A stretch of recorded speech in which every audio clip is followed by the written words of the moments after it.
Latasillas Hailemariam is one of the many IDPs sheltered in Shira Ndasilasa in northwestern Tigray. She was displaced from her home village of Adabay in western Tigray in November of 2021. She says her husband, and 2 daughters left their home when heavy shelling started in their area.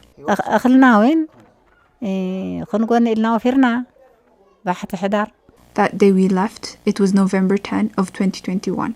We were collecting our maize and we saw fire coming from Humara. We were shocked. We left everything and started to run to save our lives. We were on the road for 2 months before we finally reached Shira. Latasillas says the journey was difficult. Her and her family members had nothing to eat or drink, but what made the journey even more difficult was her lack of eyesight. She says she was supported by her husband, who at the time had been in good health.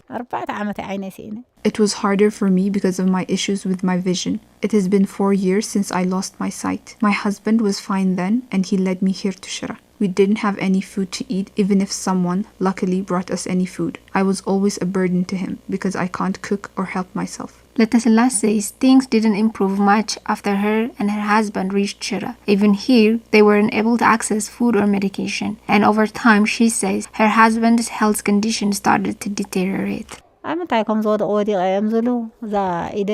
He said he fell down somewhere and started to feel pain in his hand and leg. Doctors here gave him some medicine, but after 2 months, he became bedridden. He used to treat ill people, and now he needs someone to look after him, and lack of food is worsening his condition. Latasillas says she is a survivor of the famine in early 1980s, but says she has never felt less hopeful. During the famine in 1985, Wayana took us out to Sudan and returned us back to our village after a year. I was with 4 of my family members then. And again today, we're again starving to death. We are unable to walk because we're so hungry. We're not buried yet, but we've already died. There's no food to save our lives. We are dying of hunger and there's no medication. Everyone is suffering. Help us. It has been more than 3 months since the start of truce with Ethiopia, and just 25% of much-needed aid has been able to reach Tigray, aid that could go a long way in saving the lives of many like Latasillas.